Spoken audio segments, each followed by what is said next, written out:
folks. Hi, Steven. How's it going? Hello, Steve. Anybody been checking out the new Willow series? The Who? We haven't yet. We're planning on it. So, Which series was that? yeah, Willow. Willow. Oh, yeah. We actually watched an episode of that last night. I saw the first one. First episode. No spoilers. I was pleased that they had so much of the original talent from the movie involved with the series. Not just actors and actresses, but also writer, director, that sort of thing. So it's it's good. We'll see. One episode does not a review make, but it's gonna take a couple of episodes to kind of make a decision on. It's kind of a slow start. I like the idea they're continuing the story of Elora. Mm-hmm. Well, they really set themselves up for very few other stories. There wasn't much world building except around the threat, and they kind of had to do that. I wonder how they're going to bring Matt Mardigan back into it. Don't know that they will necessarily. He might be an off-camera presence. What I have read is that they're working. Oh, I lost you, Chris. Yeah, it's spotty out here.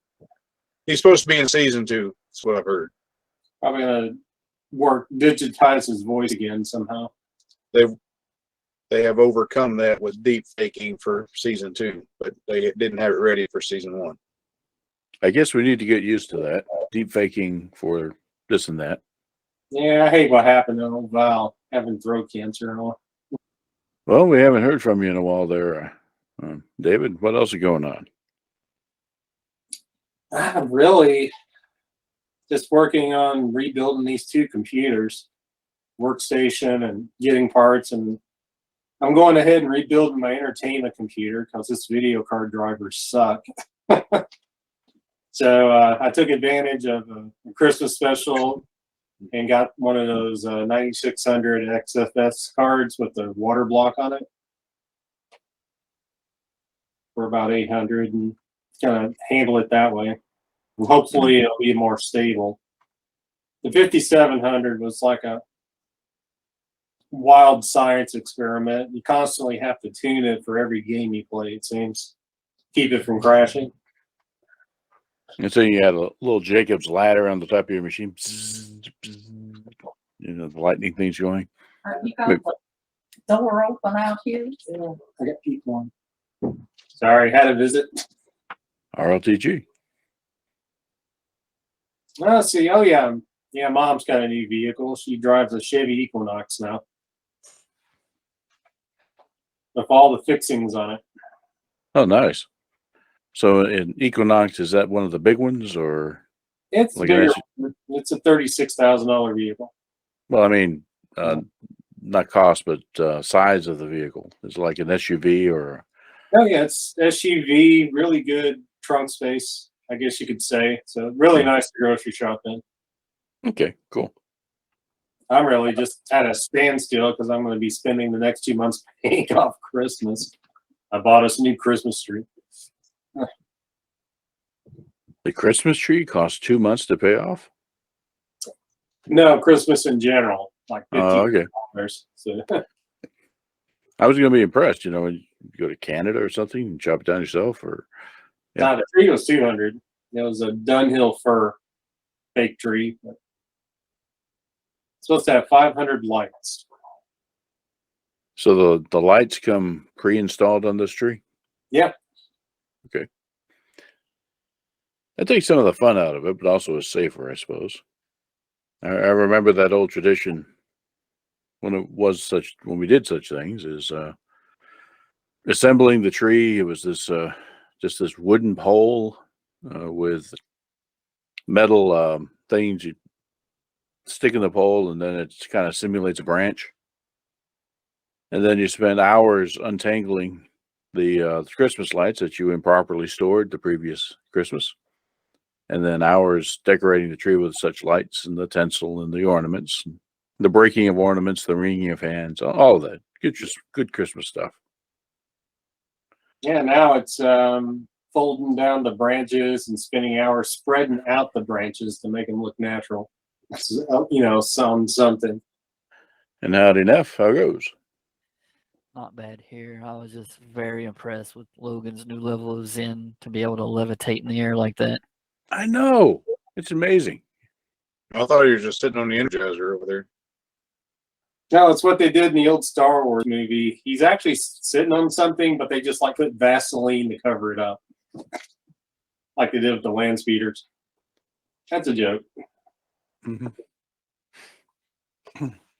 That is really how they did the land speeders in the original movie. They covered up the tires on it with Vaseline to make it look like it was floating on the film somehow. Vaseline? Yeah, they literally had pictures or frames, and they just took Vaseline and covered up the tires. And I guess they reshot it somehow, and it made it look like it was floating above the land. So I think chroma lock has been a thing for a long time. I mean, that's what's going on with Logan there. Basically, it's not even a digital process, though these days it could be. But you have 2 video images, and where you encounter a specific color frequency in one, you replace it with the information from the other. So I don't know that was the technique used with the land speeders, but that's the more common way of doing it. Green screen is what it's otherwise known as. yeah, we're talking about 1979. Well, it was a thing back then. It's been like that for a while. Hey, Miss Peg. Been around that long. Howdy, y'all. Hello. I see Can't we see her, have. she's invisible. Yeah, I know it. I was just going to comment. We have Mr. Peg and the captain. Yeah, she was saying hi to every box. Yeah. There you go. Merry Christmas to all the newcomers. Yeah, she's here. Good deal. Good deal. Well, I suppose, let's see, what time is it? No, let's go ahead and get started. He can wander in as he will. All right, wish them a Merry Christmas for me. I'm going to go out and grab dinner. Just wanted to say hi. Well, take care, man. You have a good and Merry Christmas. Yeah, be safe, all. Later, Happy Dave. Halloween, miss. Happy Halloween, you said? Okay. Let's see. Happy here. Halloween, miss. It covers everything from Halloween all the way to New Year's. Right. Oh, there is he. Festivus for the rest of us. Right. Hello. Yep, loud and clear. All righty. Well, we were just about to get rolling on this thing, and actually, now that I think about it, there's a book I need to have open. Hey, buddy. They catch me just kind of curled up right in front of the monitor as he does sometimes. Yeah, so Could be dangerous. I'm sure that he's going to be randomly. He just is randomly pressing buttons. That means danger for you, photon torpedoes and stuff like that. All right. So if somebody will share their screen, gotta find something here. There we are. That's what I was looking for. Okay. So does everybody remember where we parked? I know it's been a forever. Been a day or two since then. I think I was just cataloging something I found. Yes. How do you pronounce your character's name? Akis? Akis? And oh yeah, I remember we had a discussion that might be his last name. Who was that? That was Dawa or E, perhaps? We're calling him Dawa, and his last name's actually Erdine. Yeah. All right. Try to remember that. So Akis, got it. All right. Yes. Neff's biologist, through brilliant roles and sleuthing, has found that a weapon of mass destruction was embedded in one of our probes mission packages. And that's where we left it off last time. So let me check on this one. Is he in here? Nope. Okay. I was just there. Okay. Got my phone ringing. Yep. Can you imagine working in sick bay on one of these things? You get noises like this, but basically 24/7. So let's start here. Akis kind of walking up the hall. Here, you'll find everybody kind of in the upper left.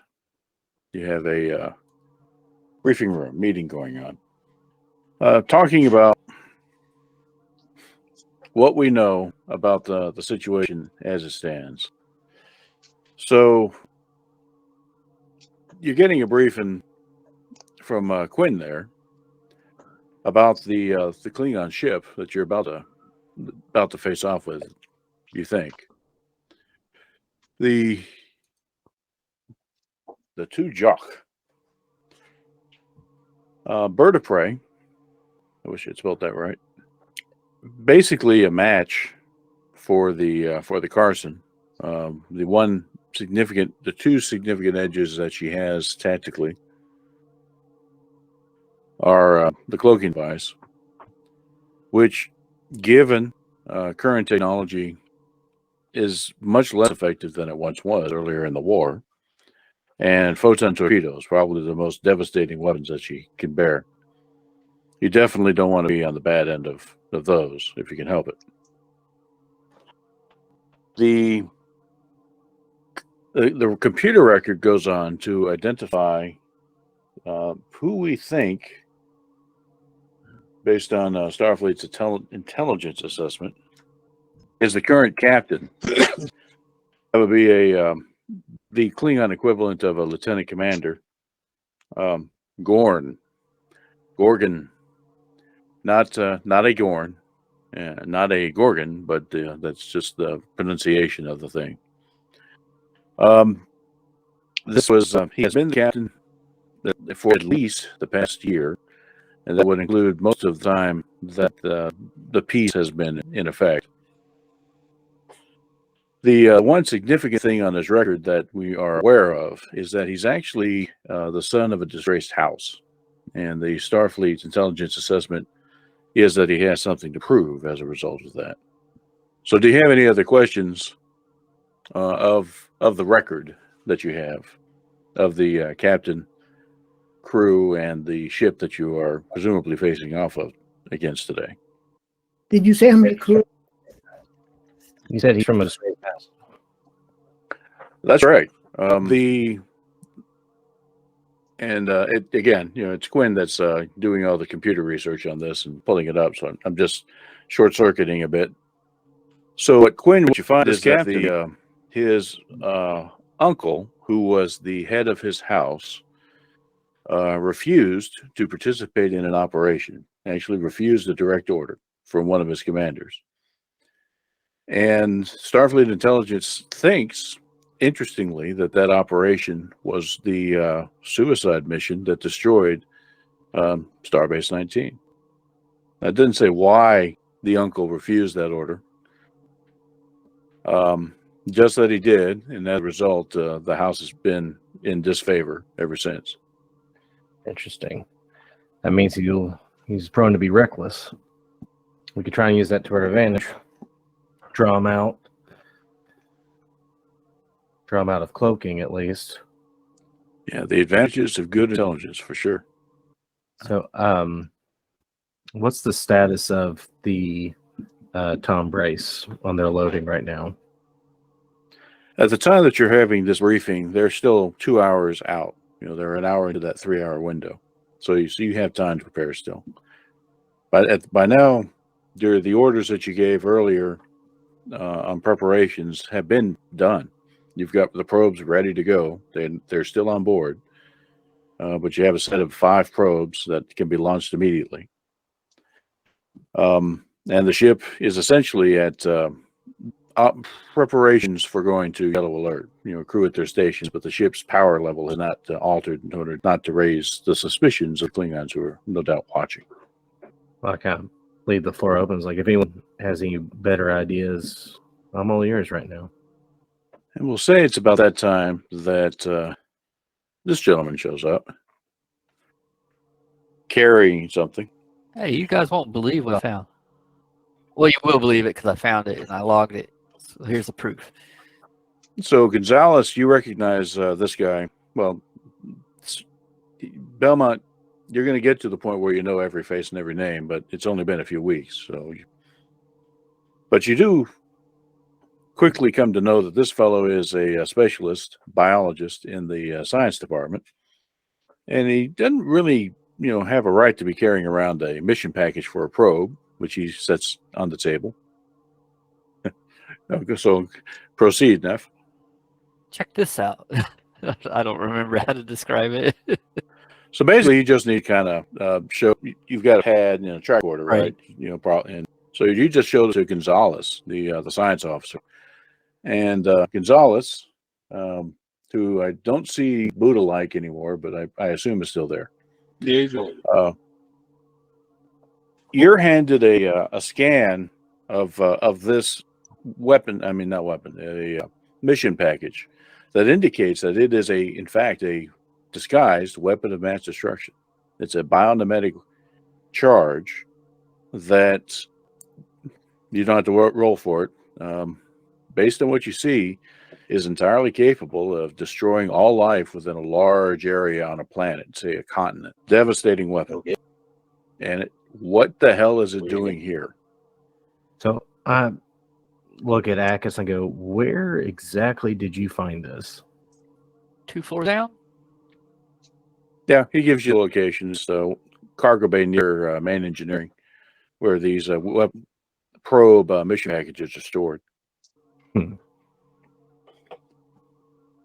I didn't know any better. It almost seemed that someone was hoping we'd fire that off. Was there more than one? Were all the packages this, or? My findings didn't see multiple. There were multiple probes, but they didn't all have the same payload. And I'll add that Alcus found the box, the crate container where this thing was open. Whenever he got there, the last person that he thinks had access to it was Bricklin.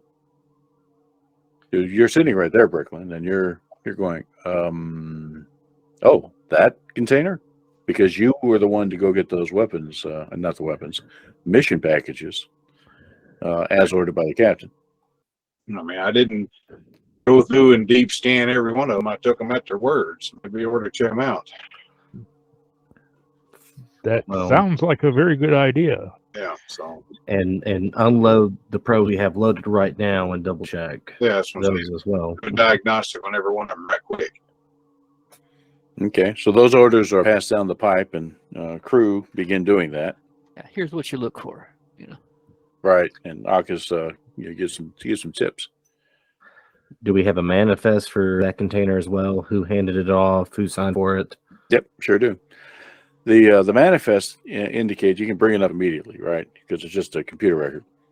Indicates that this was part of the store and provisions loaded at Ganger Base 2 weeks before your arrival, in fact, aboard the Excalibur.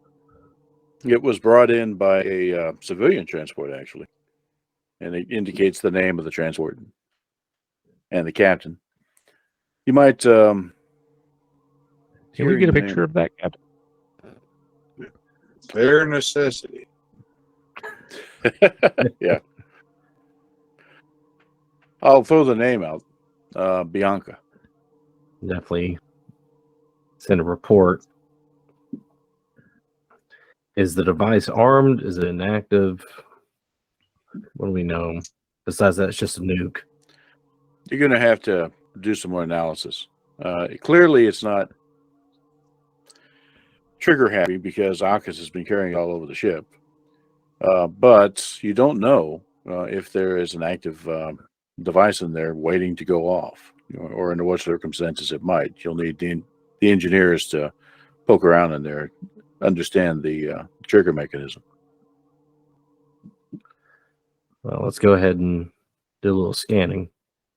Yeah, you would have to shake it like this and then like this, but a little bit quicker in succession. Just throw it really hard against the ground. Yeah, that's right. It's a bioweapon. You have to throw up against something fleshy. Okay, so let's do some rolls. Everybody, I think everybody. Let's see. What's up, buddy? Let's do a reason security roll.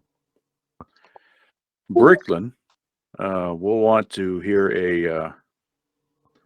a reason engineering roll. You're the one that you or your crew are the ones doing this analysis on the gadget. Yeah. And Gonzalez, a reason science roll. What's the reason for the security role? Oh, if you make it, I'll tell you. I was trying to figure out if I could argue a third eye. That's okay. It's the captain of the civilian ship. Oh, then never mind. See, it rings a bell. I think Erdine is going to get it. I think it rings bell. I think it rings a bell to me already, but See if I have that. but it's been 2.5 months at least. Yeah, it has. It's been forever. That's why I'm giving you. Oh wow. Reason. Okay, Gonzalez. Kicks butt there. All right. So yeah, between that, yes, you're going to get both of these hits. So, Erdine, you're thinking about that ship, that captain. You go and you pull up a picture, and then I know that person. You remember the encounter that you had with the ambassador on Gander Station? There was a human female with him. Yes. He mentioned the name Bianca during that altercation. She was the one arguing with them, and all of you may remember that it was in Klingon, according to Clock. So there you go. Make of that what you will. Gonzalez, you're looking this over, the scans. You think that okay, this is definitely a biomimetic weapon. It operates similarly to the way phasers on Disintegrate do, except it looks for biological compounds and causes a chain disruption of their cohesion over a large area, leaving the land and buildings and such intact. Think like a modern neutron bomb. Often used to clear out hostiles from an area that you actually want to move in and control yourself. That's the way it's been used in the war so far. The thing that you get from looking at the scans is that this is you've seen scans of this sort of weapon before. Unfortunately, you've kind of had to. And this is not a design that the Klingons have used. You're not really sure, what design this is. Again, the engineers are going to have to pick it off, but your early assessment is that this is not actually something the Klingons built. So that's what you get for all that. And then you get 2 successes on that. So when you pick it apart, Brickley, ever so carefully, it's a fairly simple design in that you have a trigger, a safety mechanism, which is well designed. And for your role, you recognize that that safety mechanism is the same safety mechanism as used in modern photon torpedoes. We don't want those going off in the ship either. And then the payload. The trigger mechanism is a subspace remote detonator, meaning that somebody, not necessarily close, can trigger it. Fortunately, the settings on the safety indicate that it cannot be triggered on board the ship. And there you have it. Your own little piece of war crime. That alone makes it sound like it's something in house. Yeah, it really bugs you when you see that the safety mechanism. I mean, the rest of it, you know, it could be here or there. Anybody can make that stuff. And the warhead, the payload itself, there's no telling. But if you've never actually seen one, you know, in hand before, but you have seen the safety mechanism, it's almost part for part, you know, off a modern photon torpedo. Yeah. So while you guys are digging into that, okay, John, you still awake on us? Yep, I'm here. Okay. So you and your team have successfully stabilized these 4 surviving miners, and you're just going over the medical records. You're kind of making sure that you understand in detail what was wrong, what you fixed, getting it all documented. This is the paperwork job that all doctors are cursed with. Right. So let's see a roll from you. We're going to need a medicine roll. Okay. And we'll say that at this point, this is 2 hours into the window now because you spent about an hour chasing down what was going on with that warhead. Oh, nice. Okay, 3 successes. So you're going through the scans, and you're very confident that the medical issues have been addressed. You had one of them that was serious enough that your colleague, Dr. Brennemer, had to do surgery. But they're all in the sick bay. They're all recovering. You're looking at the scans. You're like, wait, what the hell? You look at something closer. You get up and you go into one of the miners with a medical tricorder, scanning the wounds that they suffered, you know, when they were attacked by the Klingons. Basically, all of them were attacked by these by daggers. You know, it was none of them were shot by phasers or disruptors or anything like that. You know, they were actually physically assaulted with these Dakta daggers, which are brutal weapons. And you're scanning this wound and looking at the thing, and yeah, there's a residue in some of the wounds, not all of them, but and when you cross-reference it, it comes up with a red flag. It's not a lethal compound. But it is something that is still flagged as dangerous, and you're not sure why. Okay. It's we'll call it compound Z85. All right. Now, what that indicates to you is that it was present on the surface of the dagger when the assault took place. It's not a poison. It's not going to harm the patients, but nonetheless, you know, the compound is there, and it's just not something that. The reason that you don't recognize it is it's obvious. It's not a medical term. It references something else. So how do you want to proceed with that? I think I need to figure out more about why it might be there. Okay. So go back to your desk and poke around at the computer a moment. One more roll. This time, see, reason science. Okay. Okay. Yeah, no problem. So you bring up the computer, you know, enter in this compound, cross-reference the database, and no problem at all to find it. It's an explosive. Well, that's not good. Now, what you're reading here, you know, just the little trace amounts that you found aren't enough to blow up, and it's one of those sorts of it's a state stable explosive, meaning you need some trigger event to actually go boom.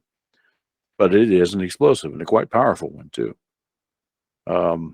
That's what you get from your computer search in the Starbase database. So we'll probably definitely want to let the others know about that.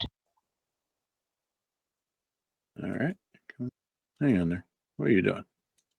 Cat is being calm but sneaky. So, I find it. all right. Yeah, we didn't hear you there enough. Your volume was low. Oh, sorry. I was just saying I find having to make reports and stopping my research is really time consuming and it gets in the way. True enough. So, so yeah, Dr. Mallory walks into the briefing room and has something to say. And I let them know what I discovered in the wounds and things. So, Erdine and Bricklin, you recognize it immediately.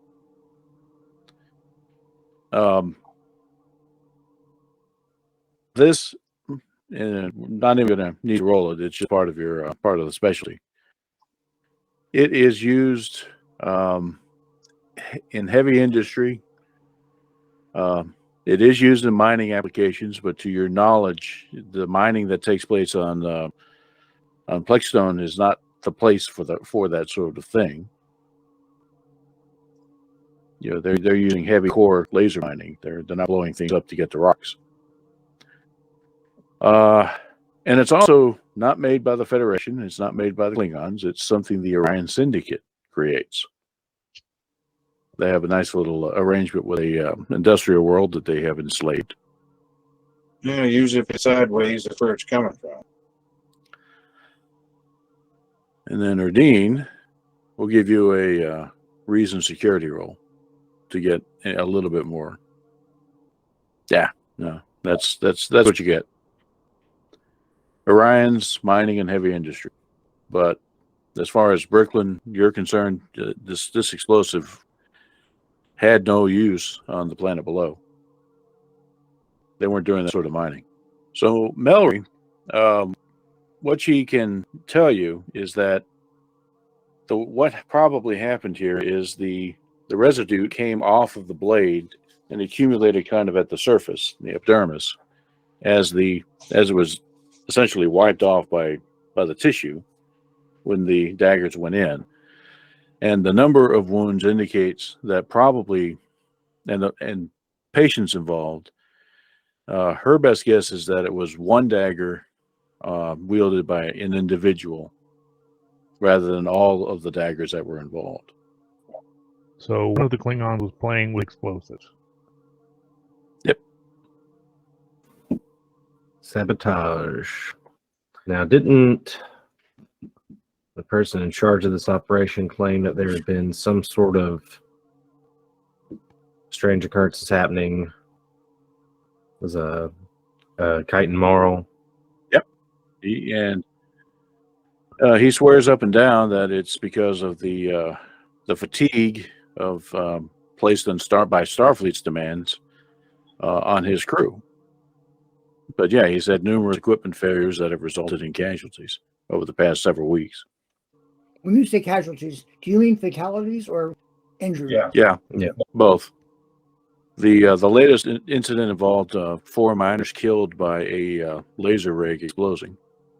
Might have a good guess how it exploded.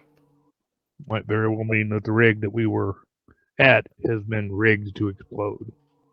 You don't Possibility. know that, of course, because you didn't scan for it. But yeah, How good are the ship sensors? Can they be able to sense it? unlikely. This sort of thing, particularly given that the rigs that we're talking about are buried. There's a lot of interference from the electrical storms on the surface. So you'd have to send a crew down to actually find this stuff and see how it's rigged. With their security as well? We still have Klingons on the ground down there, or at least they did. Yeah, you're aware of at least 3 Klingons that are still down there. The one that you knocked out, and 2 more that were locked out because you shut the emergency doors. Yeah. The area is not secure, and we have no idea how or when, if it is rigged, it will go down. Best we can do is notify the Keitel and just let him know if he can scan, but to evacuate that rig. I think we effectively have evacuated that rig at this point. You think so? Yeah. All of the miners that were assigned there, according to the other fellow that was helping you, you accounted for. Well, Klingons still have a lot of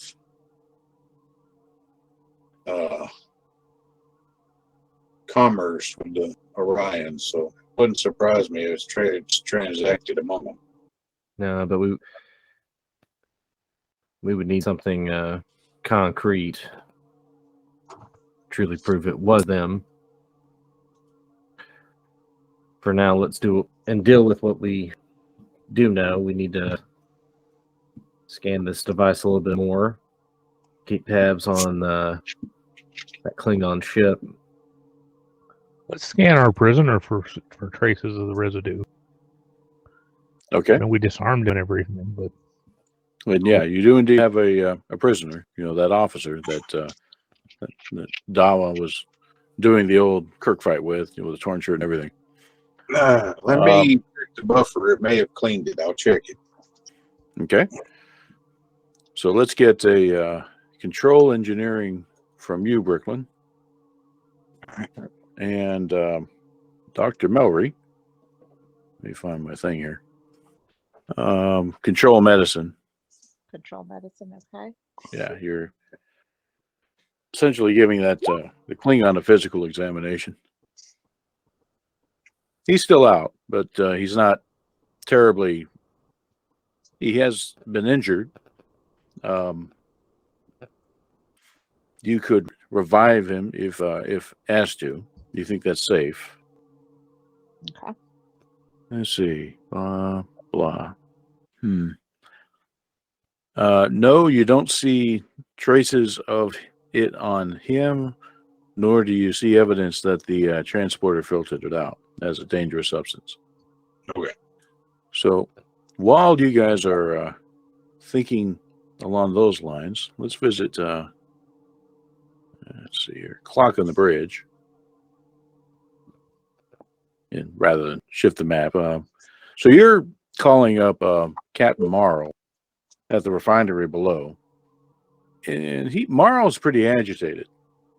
Now, you have been keeping him apprised of the situation. I mean, unless Captain Belmont, you said otherwise, you probably have already told him that there were Klingons in the mining rig, and 4 of his miners are aboard, 5 of them actually, 4 of them very injured, and the 5th safe, and that you're investigating. So he's demanding answers, fairly irate. You're not. Let's see. Let's let you over for it. So find your character sheet here. Yeah, there you go. Let's see an insight con. Is that the right one? Where are you, Clock? There you go. Actually, yeah, let's do insight science for this. Oh, nice. I get to see it. Okay, cool. Right. Okay, you said insight science. Yeah. And what you're looking for is you're trying to kind of gauge his reaction. Why is this guy, you understand why he would be a little tense, but it's beyond tense. His reaction to you is almost hostile. Yeah, what that gives you is that he seems to be unusually on edge. Now, captain of a ship, has had casualties. He would be concerned, very interested in their fate. He didn't even ask about his 4 crewmen. He wants to know what the Carson's going to do about these Klingons. And again, he almost seems hostile about it. I just keep feeding him the stock,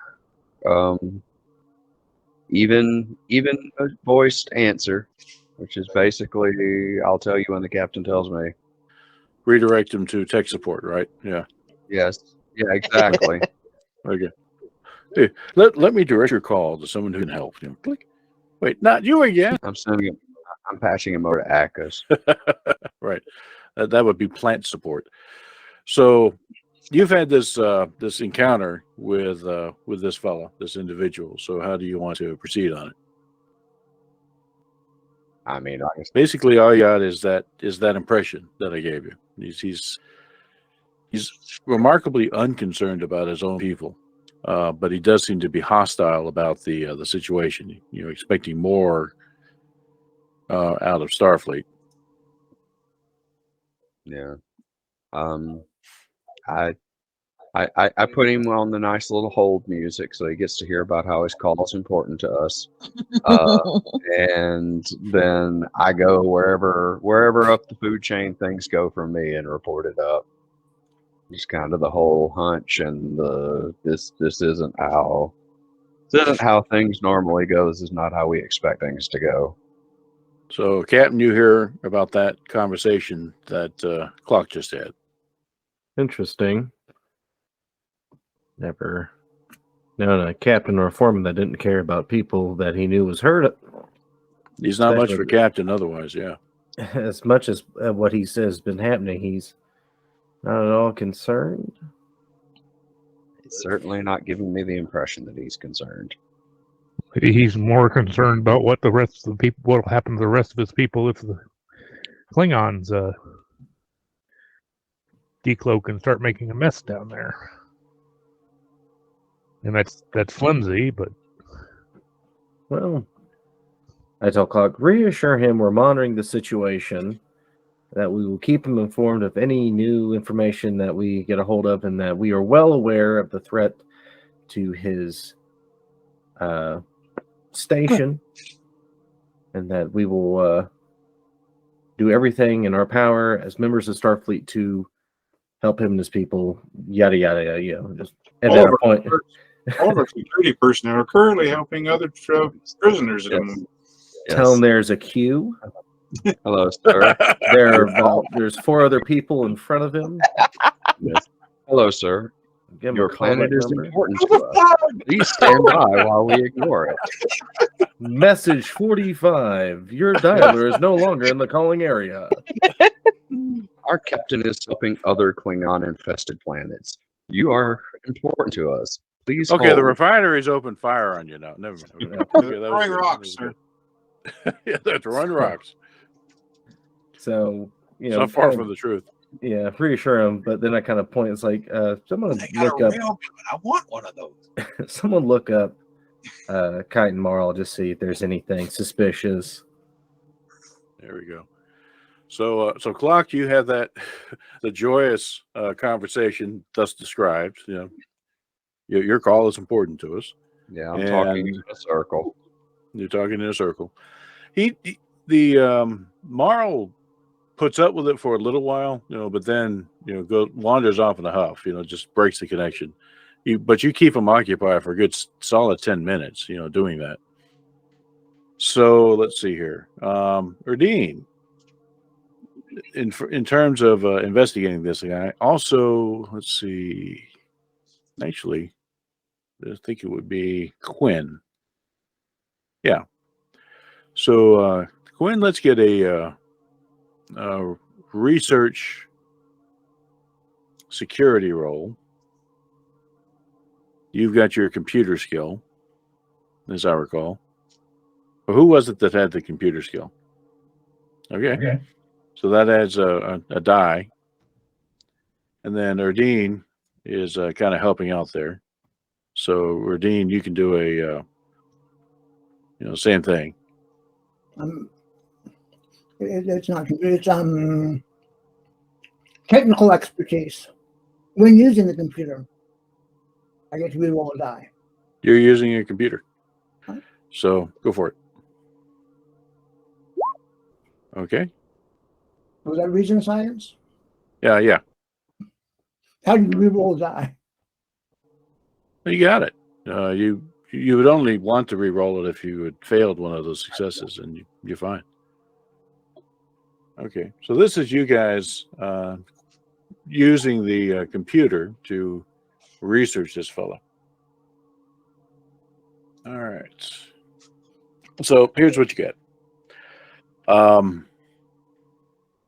Calamaro is actually ex-Starfleet. He was one of those unfortunate souls that had a ship blown up from under him during the war. That it was a light cruiser, pretty early on, and he was not seriously injured, but he wasn't qualified for duty for the next year, and he finally resigned. Psychological problems. He eventually went on to this private enterprise. The corporate owners of the ship below. And when I say corporate owners, that means that it's actually not a Starfleet operation. It is an affiliate operation, not the Orion Syndicate or anything nefarious like that, even though he kind of looks like a pirate. But he's actually working outside of the realm of Starfleet and the Federation right now, even though it's in a partnership role. His command qualifications are fairly thin. He was an engineer. He did manage to reach the rank of lieutenant commander, but he was never a department head or anything like that. So his role as captain may seem a bit unusual. His technical qualifications are fine. He's certainly qualified to operate something like this from a technical standpoint. He knows all about the mechanisms involved. He was actually involved his family was involved with the mining operation, when he grew up. So he's kind of familiar with the setting and the work, and knows a thing or two about command, but doesn't have a lot of experience with it. And then there's the reason that he left Starfleet. Ship blown out from under him, never allowed to return to duty, and finally resigned. It was an honorable discharge, nothing like that. He didn't beat people up or anything like that. It's just they didn't think that his psychological profile would render him stable enough for continued service. Well, obviously, the stress of the situation is definitely getting to him then. So not a bad guy, but yeah. Definitely someone out of his element. Definitely somebody out of his element. Okay. So at least we know we can trust him. Still keep an eye on him, but we can at least say he's not a prime suspect. And his company wouldn't gain anything if especially for all the happenings here. So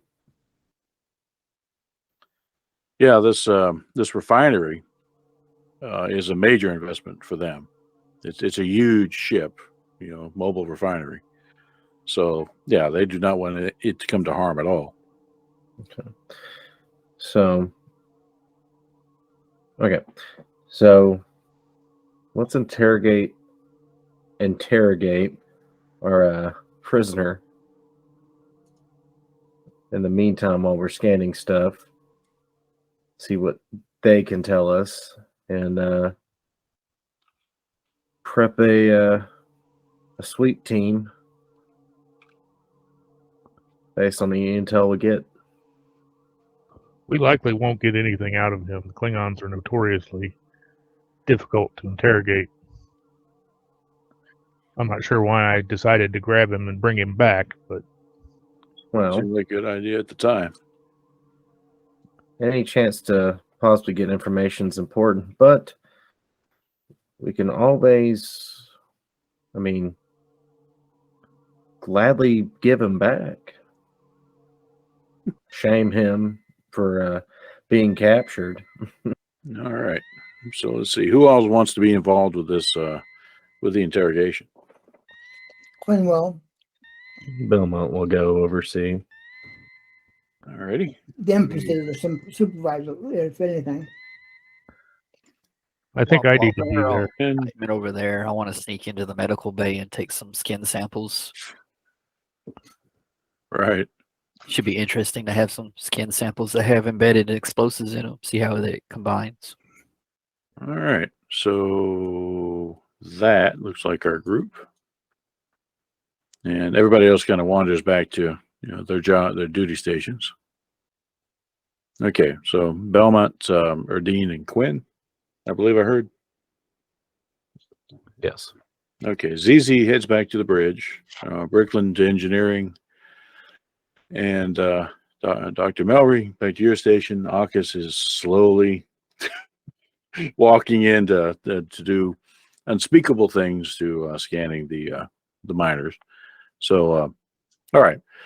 So as you walk into the brig, let's see, crewman Peter's there.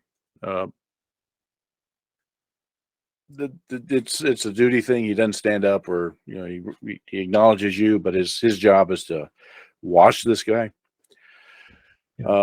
He says to Erdine, Lieutenant, he's been quiet, but every once in a while he'll snarl out something that's just unintelligible. The universal translator just doesn't make it out. In other words, he's been mumbling in his sleep. I guess we'll briefly need Dr. Melry here. Yeah. Yeah. All right. So let me get on the right thing. Move Dr. Melry down here. Okay, great. Okay. Do you want to set a stage before he wakes up? Set a stage? Yeah, didn't know if we wanted to do anything like that. I just wondered what you meant by set a stage. Let's set up something in terms of how people are laid out or something like that, I guess. Or Yeah. Okay. Well, you could. It's up to you. Nah, just wake him up. All right. Dr. Melry. Let's All see. right. So this is a routine sort of thing. So just control medicine for you. All right. And what you're trying, oh Lord. Okay. He's awake. He's awake. If you Just went over there and shook him real hard. That's all she did. Yeah. Hey, wake up. Oh, wake up. Yeah. Okay. If you'd failed, he would wake up, he would already be awake and, or wake up quickly enough to grab you. But no, you go in there, you've got Dawa right there with his phaser. He hasn't sit down his, phaser rifle since forever. And wake up this guy. You step out, the field comes back on, and he then starts to wake up. So perfect delivery. And that's the way it's done. Okay. So he kind of groggily sits up on the edge of the bed, stands up, and just races at Dawa. You, and then the field. yes, he didn't realize the field was there. He just sees you. we weren't like properly. We weren't properly introduced. And he's looking around, just trying to see if there's something, anything, a weapon, a way. He paces the chamber, kind of eyeing everybody out there as he's doing it, looking around, looking under the bed, under the beddings. Of course, there's nothing. Finally, he comes back and says, "Give me a weapon, any weapon. Let me finish what I started." And pipes materialize. You're doomed now. I can see a Klingon pipe and drum band. I mean, good Lord. Yeah, they wouldn't actually play there to eat them as they marched along. How do you think we sharpened our teeth? Yeah. So yeah, he's there. He's just pissed, and he's kind of spewing expletives at Erdine there, some of which aren't picked up by the translator. I am picking up anger, great anger. Oh yeah, anger, contempt. Yeah. The Klingon doesn't think much of Starfleet. If you had any honor, you would drop the shield and let me face you like a warrior. If we had intelligence, we would evacuate your space. You could kind of get a glance from Belmont at that. Whether it's agreement or a warning to tone it down, I don't know. Kind of tone it down. Well, as I said, we were not properly introduced. I'm Lieutenant Erdine. I'm the one that beat the snot out of you without a weapon when you had one. Oh, he snarls at that. I'm the one that punched your ticket for Greether. So he actually gives a name, Uta, serving under Gorgon. Well, that kind of confirms that. So I go, what was your purpose on the planet below? To deliver flowers to the local miners. He kind of grins, that sharp-toothed grin at you. I like that. I'll use that next time. Do you know that the captain you serve has no honor from a shamed house? Okay, good. His expression turns dark. The captain has honor. It is the Targs of the council who have no honor. And you've heard that before, too. Actually, I think you, the player, weren't here when that happened. That was the ambassador confronted the Commodore and you, and said pretty much the same thing. He pointed out that at the peak of the war, the Klingons were at Starbase 1. They were on the doorstep of Earth. And then they were told to stop. That didn't set well with a lot of the Klingons. If your captain had honor, he would not kill people without showing them his face. Warrior need not show their face. To a Targ, to prey, putting down lessers is a matter of the hunt. So you're not so you don't affiliate with the Klingon Empire then? I am Klingon. Everything it means to be Klingon. Pounds on the force field with that. I think if the Klingon Empire knew what you and your captain were doing, well, he has no honor, but you and your house definitely would be stripped of honor. No. Warriors sing. They will praise us once we've put down the leaders that led us to this ruin, to this dishonor. Thank you. Check. Yep. That's all I need to know. Okay. Got him. No. I kind of nod and go, thank you for letting me know. Maybe there's some honor in you left. And I go and make the necessary communiques. And I kind of leave the interrogation to Dawa. All right. So, Erdine, Quinn, Dr. Mallory, did you have anything more for your prisoner here? No. I didn't. I would like to know where he got his hands on Orion explosives. Okay. Now we get to make some rolls. All right. This will be an insight security roll for you, Erdine, and Quinn. You're right there, so you get to do an assist. You know, the one die assist thing, and add your empathy. Also, insight security. Let's see what you get. Okay, I have negotiation, so does that count as for the purposes of the interrogation? Yeah, we've already discussed that. You're negotiating through threat, right? So yeah. Yeah. Oh Lord. Well, you hardly needed Quinn's kind of reinforcement, but yeah, Quinn, you immediately get the sense that he's hiding something, even though he keeps his Klingon poker face. What is the Klingon poker face? Right. So he keeps his Klingon poker face, but he reacts inwardly to the mention of Orion explosives. Erdine, you kind of notice the stance go from threatening to a little defensive. Orions, who has any use for them?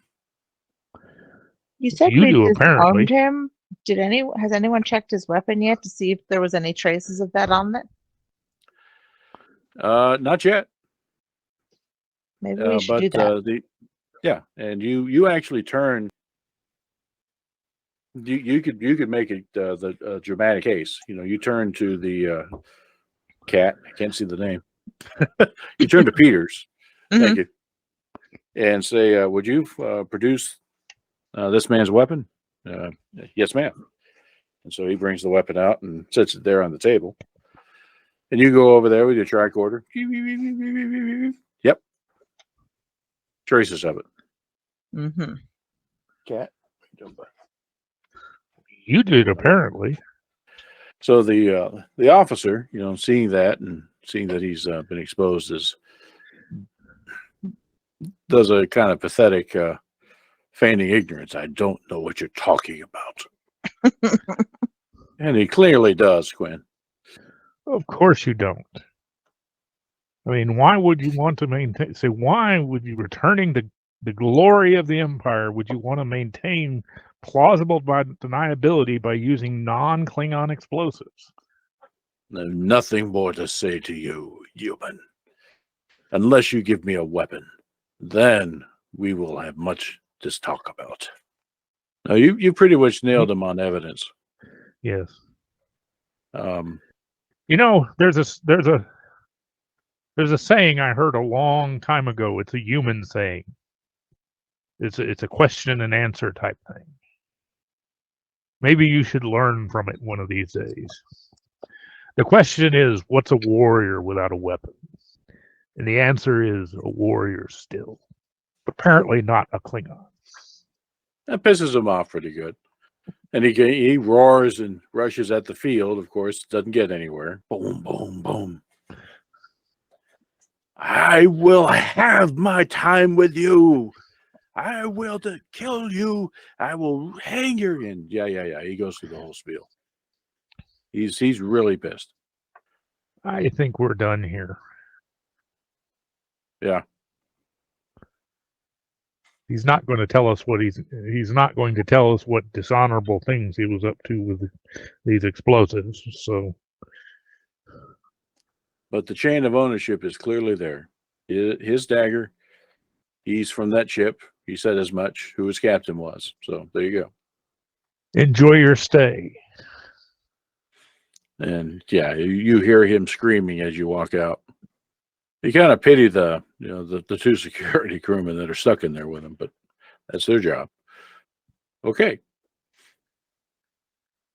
At this point, we'll call it 2 hours, 30 minutes. So it's 30 minutes before the departure of the tug. What would you folks like to do? I'll inform the captain that he had the explosives on him at some point. He had the traces on his dagger. What exactly he intended with him, we're not going to find out from him, but well, I can obviously this was someone important to that ship. Did we ever find a detonator and his effects? No need to roll for that. There was not. Okay. Well, we definitely have our stalker, at least that killed those men. But I relay what we have found out to command. But with what's going on, I want to. I kind of do something a little out of the ordinary. I ask if we can send a communication to the Klingon Empire Council. Okay, you're actually asking. Let's see. So let me give you a choice of who you want to ask this of. You got Captain Harris on the Excalibur, who is actually the tactical officer in charge of the sweeping and security operations, or the sector commander, the Commodore. Well, I highly doubt that the Commodore would ever let that fly.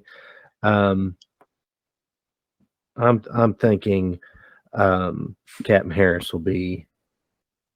I think he'll see where I'm going with this. Pick your court. So yeah, you call up Anton Harris aboard the Excalibur. Let's see. Did I have thought I had a picture of him. Maybe, maybe not. Anyway, no, I'm not gonna worry about it. So, Dirk. Well, how's it going? How are things in the Carson? So the situation is still unfolding before us as we speak. We are dealing with Klingon extremists that are not affiliated with the Empire at all. And in fact, if what information I've gleaned is true, whatever operation that's happening here is going to be used to try and take out the council, or at least get revenge on those that ended the war. It's funny you should say that. You probably knew that we were en route to Kelfor to try to reinforce a garrison there. We're still on our way. That's kind of the same word I'm getting from them.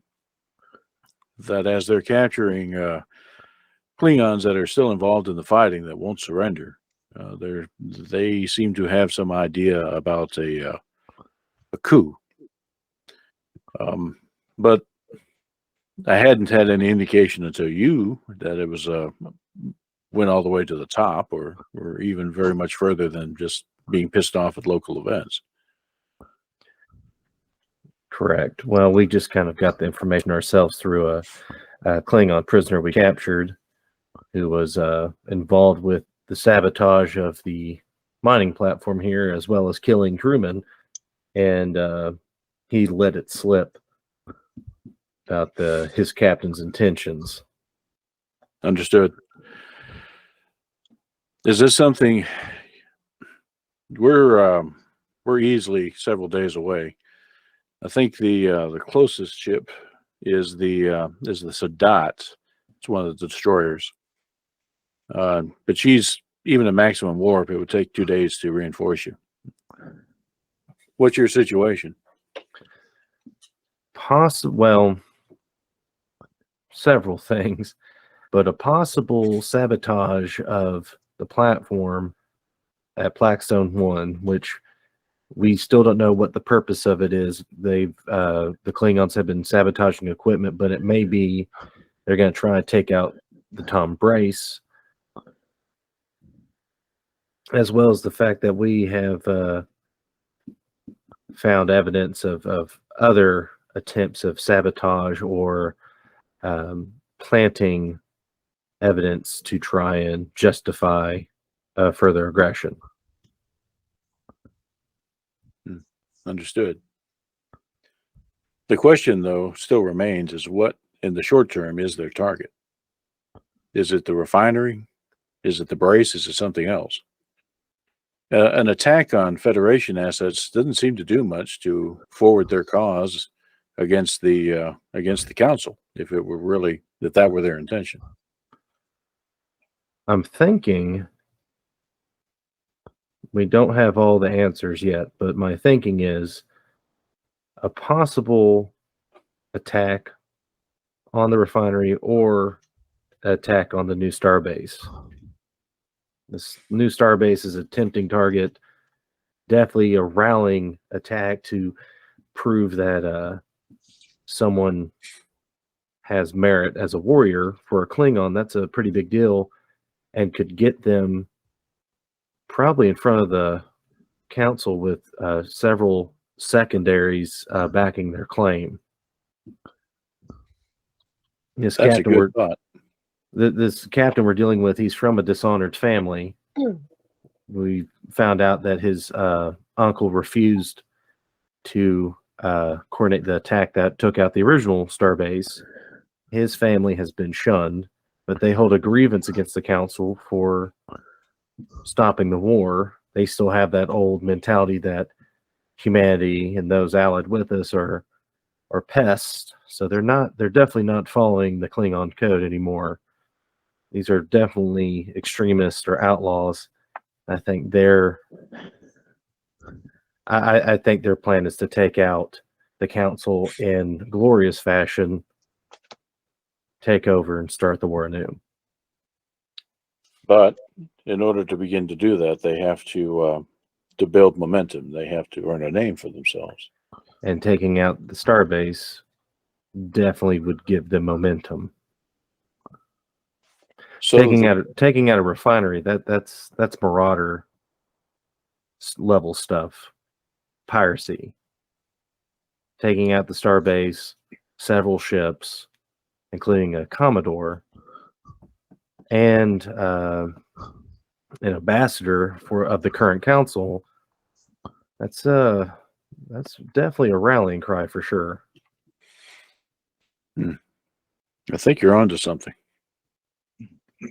The question, though, is how are they going to accomplish it?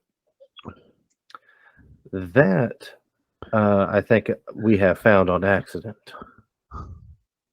And I tell them about the nuke. Oh, okay. So you've only found the one? Yeah, you have only found the one. Mm-hmm. Well, in order for that to work, it would have to be, you would have to deploy a probe close to Gander Station, and then it would only affect the people on the station, which is bad enough. Exactly. All right, but that doesn't that certainly has an impact on personnel, and is a big hit. But it still leaves the construction ongoing. Okay, well, that's certainly a possibility. Have you been in touch with the Tom Brants about any of this? We've kept Captain Roll informed of the current situation, yes. That there's a bird of prey currently monitoring us. We don't believe they know that we know that they're there. But currently we have made arrangements if the bird of prey does make an attempt at the Tom Brace. Right. Understood. Well, I think you have things as well in hand as you can. I'm going to reach out to the Sadat and start them headed in your direction. As I said, it's going to be 2 days at maximum warp. As for your suggestion to contact the Klingon High Command directly, I think that's over my pay grade. But I have somebody I want to talk to first. I'll contact Starfleet Command and try to get, and then the communication cuts out. So close it and go Clock. out stations. So clock. Let's see. Something just happened. Let's find clock. Okay. There we go. Let's see. Control science from you. And also Gonzalez. We'll say that everybody's back on the bridge at this point. Get this over here. All right. I'm going to go here. See what you guys are seeing. There we go. Perfect. Okay. See that roll. Nice. Okay. And then also from Gonzalez, same sort of thing. Insight science. Well, not insight, control science. Yeah, you guys are on a roll tonight. Okay. 2 things happen at once. As that communication that you're having begins to fuzz and fade out, and you're literally turning in your chair, to ask Clock, what's going on. Clock, you remember this thing, upper left-hand corner of the map that you're looking at right now, that you guys are taking a look at, this odd anomaly that was happening in an asteroid field further out in the system? Yeah, we were investigating that briefly before we decided that the Klingon was slightly more important. It goes boom. And I don't mean that it's not like a supernova or anything like that, but whatever was going on out there suddenly results in a huge amount of subspace interference that, just across the board, which wipes out the ability to communicate in or out of system using subspace. and you're you're looking at your board, and every transponder that you had, the ship normally is constantly in communication with Starfleet through transponders, and you're like, okay, it all went dark at once, the whole board. Internal comms are fine. You can talk within the ship, but notably, you've lost contact with the ground installation, the refinery, any of the satellite installations in system with the Tom Brants, and Starfleet. Massive subspace interference. Or is this something that would be familiar enough with me to know what the heck this might be? You'll need to dig to find out a bit more, but you've been looking at that thing, and when you look for the source of it, all indications say that it's coming from some event that's happened here, because the energy levels from this area just went through the roof.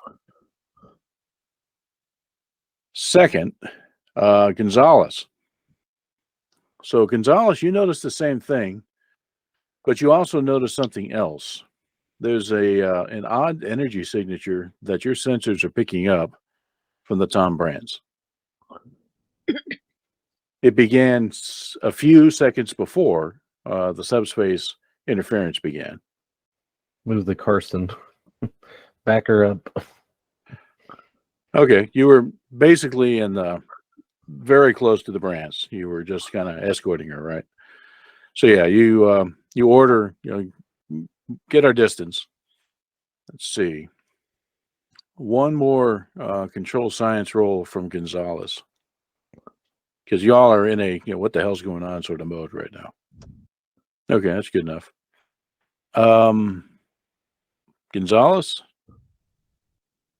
you're pretty sure the energy signature that you're seeing is identical to what you just saw off the biomimetic warhead that you just held in your hands a few minutes ago. Basically. So what do y'all want to do with that information? Definitely move the Carson away a bit. There's no way we can't reach the Tom.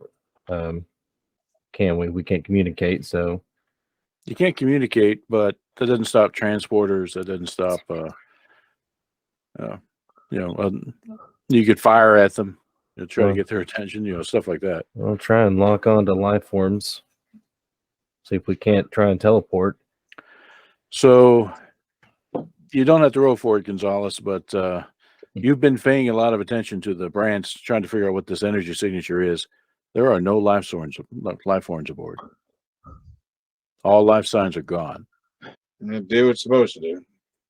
Quinn, roll a control science roll. Erdine, control security roll. And Clock, one more control science roll. Because there's a lot suddenly happening at once.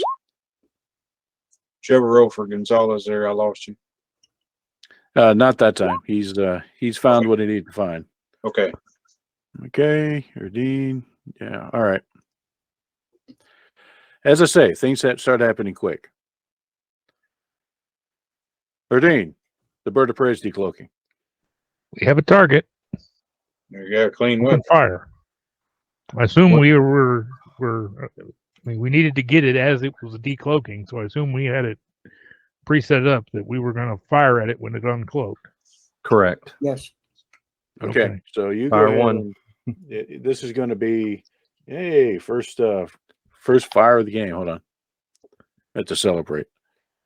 Let's see, ships. This is hopeful, but I think I have confidence. All right, so Erdine, we'll start with you. We still have to deal with Quinn, what your role was. So ship's combat. You're going to be assisted by the Carson, so have the Carson handy. And you are fired. All right. Carson. Where's the Right. Carson? There's the Carson. It's going to be for the Carson, it'll be weapon security. You get 1 die from that. For you, it's going to be control security. And anything that you have that's applicable to firing the phasers. Go Shipboard ahead. tactical systems. Yep. That'll give you an extra die. So I get 4 dice total. Well, you get your dice plus the 1 die from the Carson. You know, there might be 3 for you and 1 for the Carson. Right. Yeah, I've got shipboard tactical systems, which gives me 3 dice. Yep. And then 1 for the Carson, which gives me 4. Yeah, but what I'm saying is you roll 3 and then the Carson rolls 1. Okay. Yeah. Because they're different numbers. Oh, okay. Look very positive so far. Let's see. Ship. Security. Yeah, these things out here. Well, didn't mean to show it to you. Try to pop it out. Starship. What am I doing here? Select weapons and security. Select Weapons. crew task roll, Security. 1 die, and then roll it. Damn. Okay. I think that's gonna rock the Bird of Prey a little bit. Okay, so let's see how they respond to that. This is essentially an oppose type thing. All right, so I need him.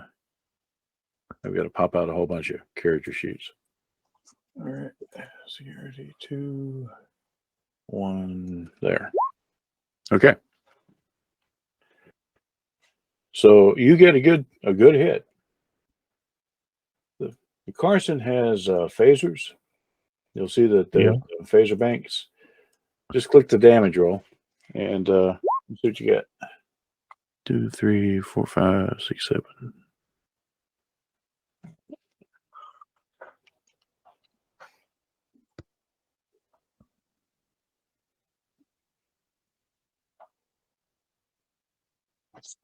Seven and a broken link.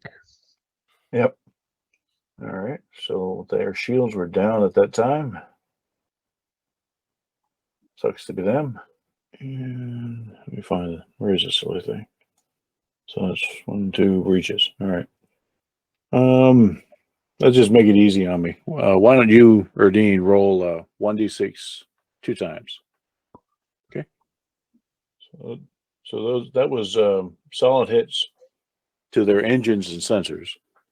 Now, that was your initial thing. So Quinn, let's go back up and look at your roll. Actually, did you roll? I did. There's 2 successes. That's it. Okay, yeah. Buried back there a bit. Then we'll get to clock here in a moment.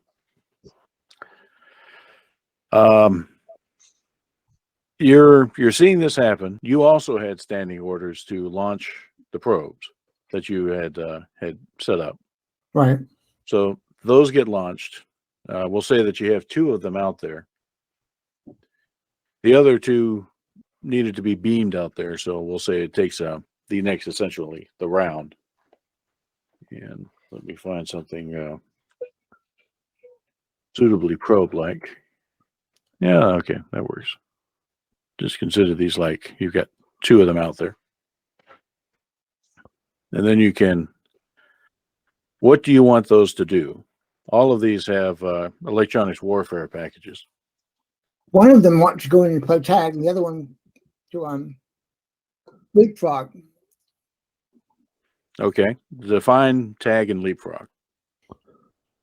Have one go straight in. The other one is going to stand back and watch for it to react, and then go head off and that way. So it's having to Okay, so basically one's going straight in, the other one's going to stand by for now. Yeah. Do you want them to do anything with their electronics warfare? You're going to get 1 chance to control them because you can't communicate with them once they leave. Remember, subspace is down. Right. So you're telling them what you want them to do ahead of time, and then off they go. Well, we probably had time to discuss this. Anybody have any recommendations? Oh yeah, you had several hours to plan this out. So capabilities of the things. With the electronic warfare package, they can create sensor shadows, jamming fields, block communications, although that's kind of a non-factor right now.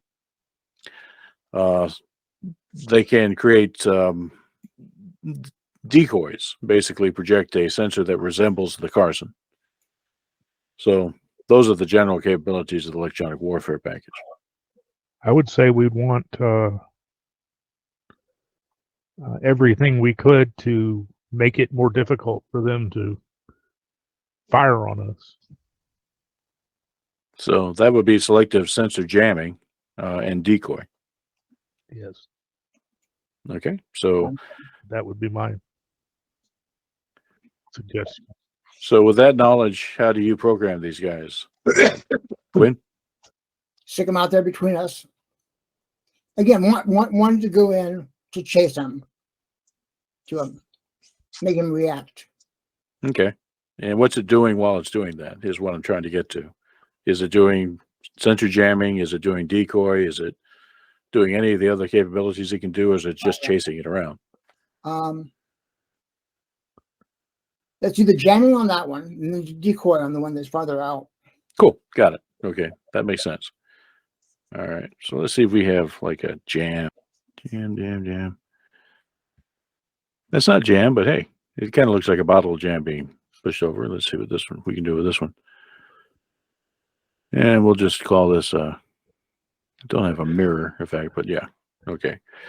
So this one dives in quick, just tries to go straight at its face. Difference between the probes and torpedoes is the torpedo. A torpedo, when you fire it at something, is very fast. It can close the distance and it gets there almost there. Whereas the probes, they're not like that. They're not as maneuverable as the torpedoes, but they have longevity tracking and they can be made to go fast given time. Right. So you do this thing and the probes take off and do their thing. So that's the first two probes. You have 3 more that are ready to go, and the rest can be made ready, fairly quickly.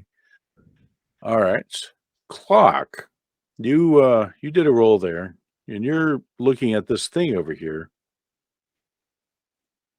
What you're beginning to get a sense of now that you're getting this broadband subspace interference is you've been monitoring what looked like bursts of energy for some time. Ever since you came into the system and the computer flagged it as an anomaly. What you're thinking is happened is that it's not a natural phenomena. The energy pattern is too even over too much of the spectrum, whereas a natural phenomenon would tend to be lopsided. It would tend to have peaks and valleys in its coverage, but this is very intense throughout several realms of subspace. Exactly the sort of thing that you would want from a jamming signal, except the way that this was produced is still a mystery, but it's clearly the result of an energy dispersion created by a weapon system of some sort.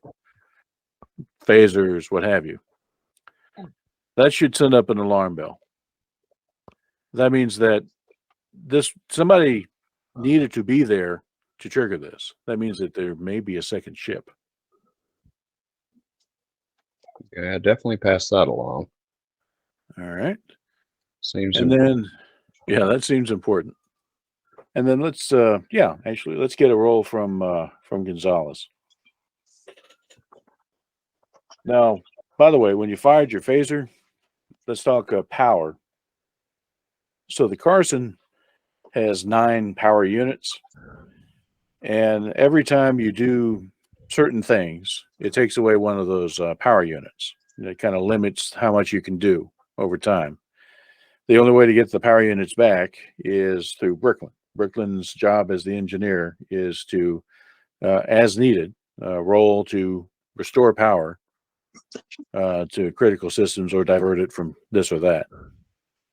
So right now you've used 2 of the 9 power units. You're down to 7 because you maneuvered and you fired the phasers. So there, you still got plenty of power, but as the battle goes on, it becomes an issue. All right, so let's see. So Gonzalez, control science, transporters. Gonzalez, you've been paying close attention to the Tom brands. You're trying to find any life signs that there might still be, but not finding any. But now, because you've been paying so close attention, you just detected transporters. Somebody's beamed aboard. We'll report that. All I'm getting is a shaking of a head, yes. So Okay. Red alert. Oh. Security prepared to repel borders. it's not on us, it's on another one. But still, yeah, red alert. If they can Okay. transport to that one, they can transport to this one. I'm turning it down a little bit, but there you go. All right.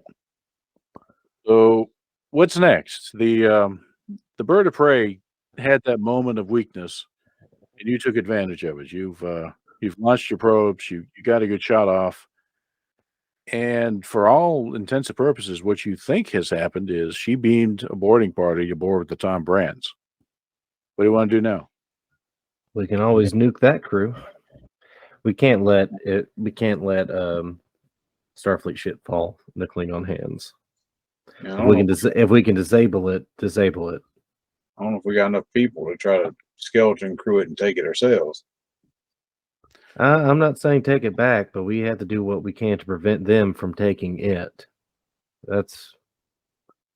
We need as much personnel on this ship as we can. So either we disable the Brants, or we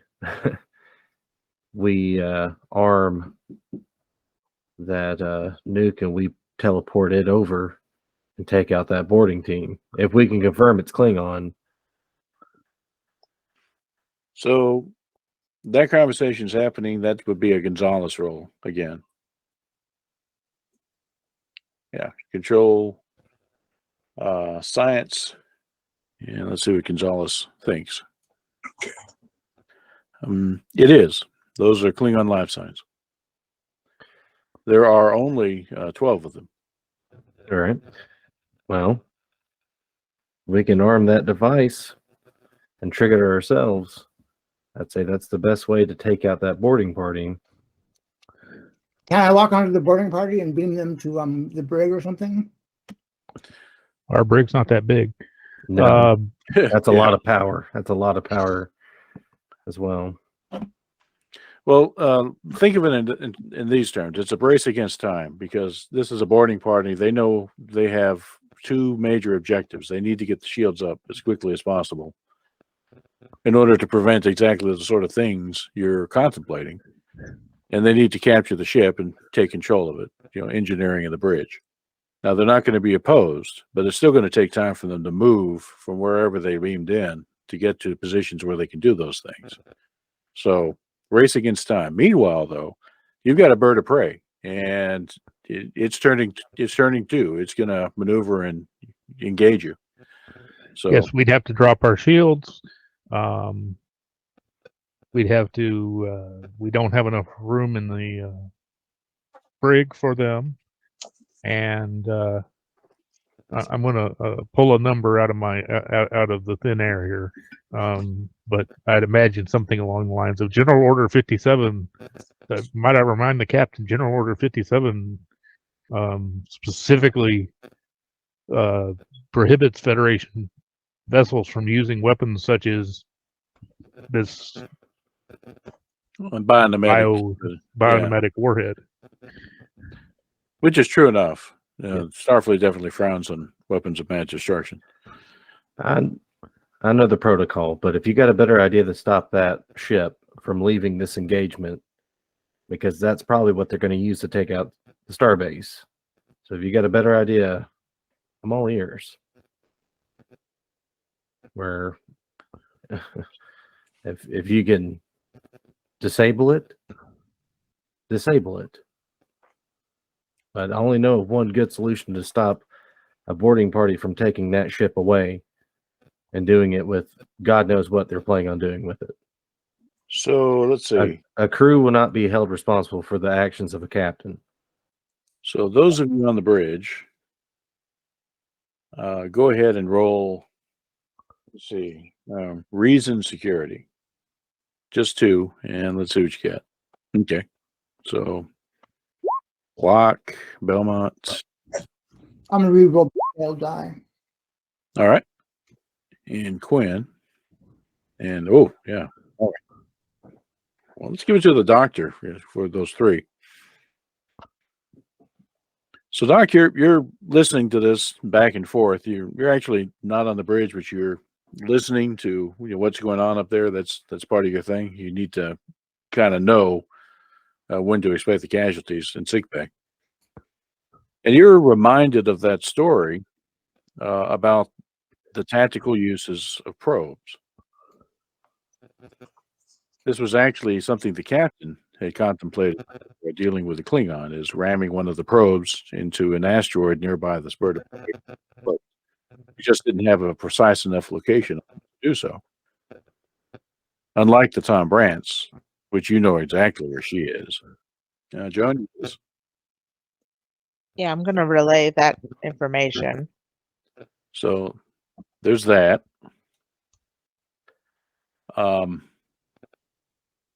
Yeah, the doc calls up with that suggestion. Brant's is not maneuvering because her crew is dead and her shields are down. So she's essentially a fixed target in space. For a little while, anyway. You, however, are not. You're getting fired on by this bird of prey. Okay, let's see here. That, and that. Lordy, ouch. Okay, so your helmsman attempts to evade that. Representative. Actually, let me just use. Damn. And just manages to do so. Go Vulcan helmsman. Yeah, so the end result of that is fly past. All too close.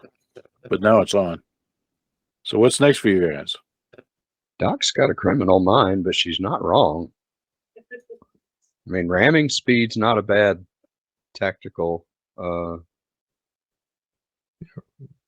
a bad tactic here. Use those probes to disable the Tom Brants.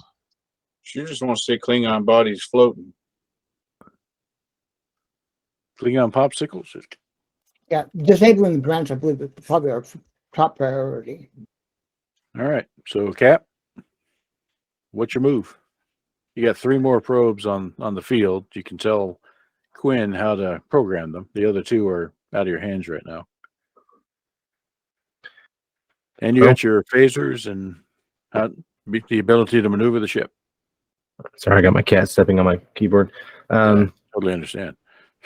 So if we can try to disable it with the probes and just leave it floating, or at least knock it into the disable it, knock it into the gravity well Blackstone 1, that'd be great. Give them that crew a distraction to keep it from fleeing. If we can maneuver where we're out of line of sight from the bird of prey, either using the Tom Brants as cover in the meantime is also to our advantage. While we line up our next volley against it. If you hit it hard enough to send it into the well, they're going to go try to retrieve her people, drop her shields, and beam them back. That's a great idea. So it sounds like your best bet, hiding behind the Brants is tricky because you're both moving targets, the bird of prey and you. So that, and big, you're much bigger than you think. But the planet's right there. So you can race around the planet a bit. Let me get some of this stuff out of the way. Put the planet between you and the bird of prey, force it to maneuver one way or the other in order to engage you again. Meanwhile, it's having to deal with these probes of yours. Okay, Quinn, you got 3 more probes. You've heard the Cap. Cap is having the Carson kind of move away so that you're not trading fire with this bird of prey. But what are you going to do with your 3 probes that you just popped out? And Bricklin, Carson's been using a lot of juice to maneuver and fire. So let's get an engineering roll from you. That'd be control engineering, assisted by the ship, which it would be. Let's see here. Roll. Yeah, engines engineering is what you want for the ship. So we're just going with 2 plus the ship. Okay. All right. We get Oh yeah, you got it. So that'll give you a couple of points of energy back. That'll get you back up to 7. all right. So you're maintaining the activity of the Carson right now. Yeah, that's good. Engines are holding. My All right. suggestion on the probe that we're firing at the Tom.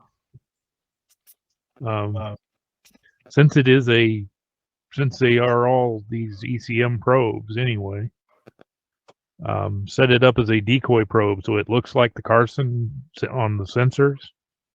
So Quinn, you're manning the probes. You're the one that controls the probes. You've heard a lot of suggestions. You know what the cap wants. Disable the branch with these probes that you have. Right. How do you want to actually configure? You tell me. 1, 2, and 3. The third one's going to be a kinetic weapon. But now Okay. this is a small ship toting cargo toting cargo containers, right? And she's fully loaded. Yeah, she is. In fact, let me get a picture of her, and that might help you kind of get an idea of what you're shooting at. Ships. I think ships. a probe at the intersection of the sausage section and the containers would be Here it is. awfully devastating. So that is the Tom Brands, and she has 3 of those containers. She's smaller than the Carson, but still the Carson. People may not have a sense of the scale in Star Trek. Carson's 1,000 feet long. Right. Not small, like 15 decks. This thing is probably 500 feet long. But that intersection is a tempting target, and you could tell the probe, target that. That would be something you could do. All right. So that's number 3. How about 1 and 2? Eric, what was your suggestion? Well, since these are ECM probes anyway, because that's what we've got loaded. Two more doppelgangers. You send at least one of them. One of the kinetic kills. I think we should shoot more than one kinetic kill just in case, and have at least one of them show up as the Carson to really rattle some. The Klingons looking at the Carson colliding into the Tom Brands to disable it. Those are true warriors. Yeah, have one ping the Tom Brantz as the Carson. The other 2 have full on kinetic, just to be safe. Okay. And keep me posted on if the Klingon ship's shields drop. Their shields came up as you were maneuvering. You got your hits, but their shields are up now. The Brantz's shields are still down. So, Quinn, this is all on you. You know how this kinetic kill thing works. All right. So here we go. So here's what we need. This is going to be a control security role. Actually, no, controlling con.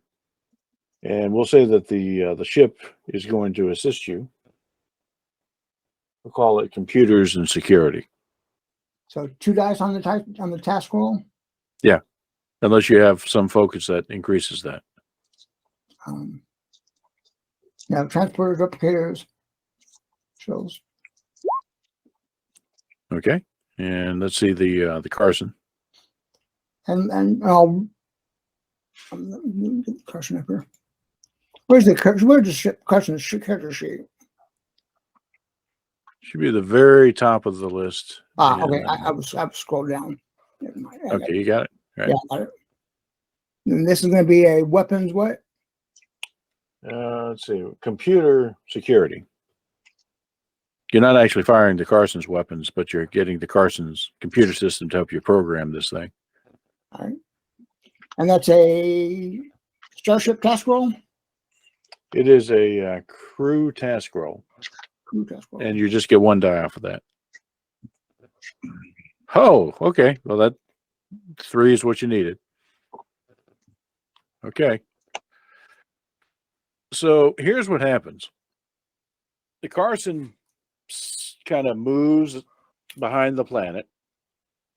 And at this point, you already had a decoy out, if you remember, one of your first 2, right? And you had that jammer that's just harassing the bird of prey. She's trying to shoot it with point defense, some as it comes astern of her, but it's a probe. It's very hard to hit. So she lays in. The bird of prey does, just fires all weapons at the decoy that the first decoy that you set out.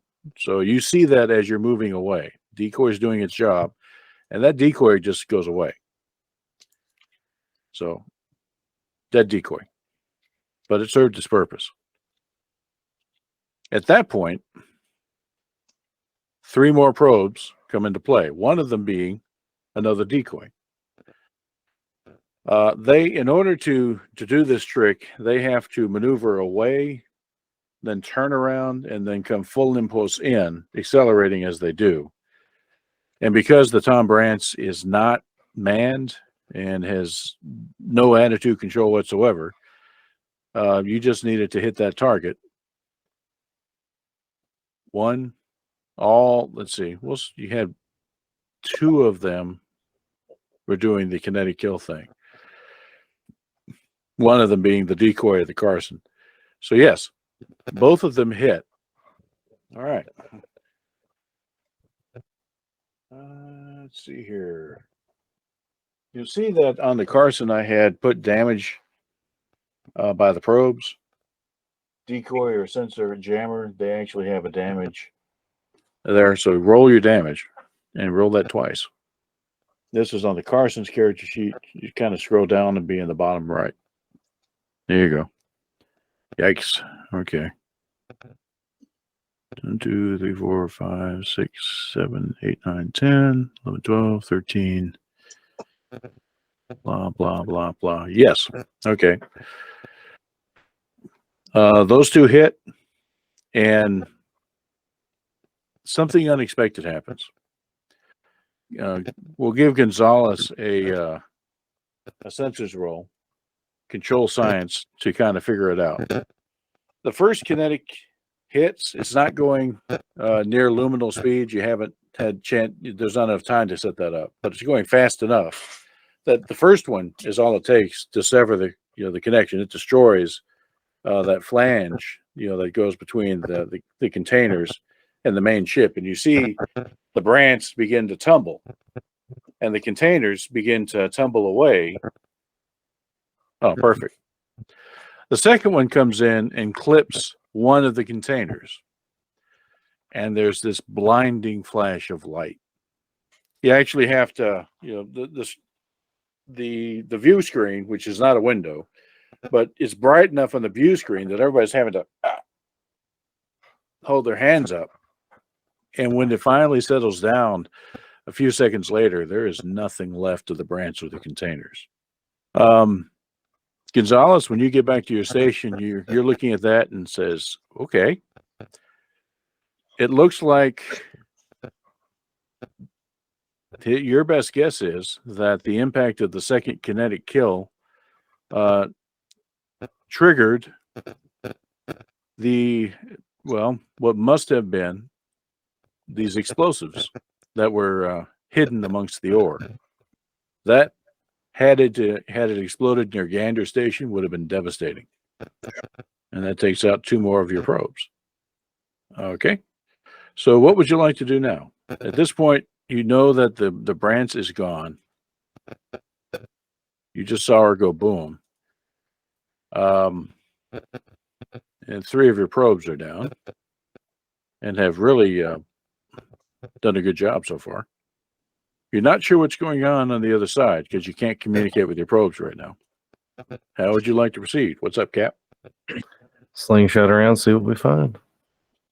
Okay. While the probes get line of sight on the other probes. So you come around to the other side of Plakestone. And as you do, you see the Bird of Prey has finally managed to destroy the jammer probe and is dancing with your last probe, which you hadn't really set it up as a for anything other than jamming, I guess. Looks like the Bird of Prey is preparing to leave. You got any tracking protocols? Anything we can ping on it? Not unless you could actually get something beamed aboard it. Not really, but you do have pretty much the best sensors in the land. You'll lose her if she cloaks, but she's probably going to. You could take a parting shot at her, because right now her primary weapons are facing away from you. Nah, let her leave. Okay, and with that, it does not cloak before it warps. That's a cautious move, you interpret. If it were to cloak, it would have to drop its shields again. But yeah, she warps out. Clock and Gonzalez. Control and science rolls. And let's see what you get. What do you need again, Doc? I lost you. Control and science. Okay. You're trying to notice something. Okay. You know, that initial hit, this is from Gonzalez. Yeah.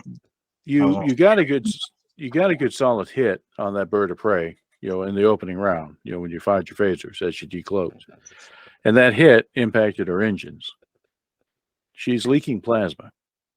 That might be a way to track her. And for Clock,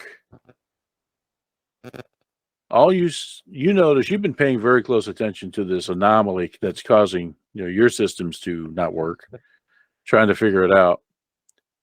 You detect something, and you're not sure what it was, go into warp. That was in the vicinity of that field. So there was a second ship out there, but you didn't ever catch what it was. Okay. I'm just going to assume it wasn't a good guy and kind of pass that along too. Oh yeah, very likely.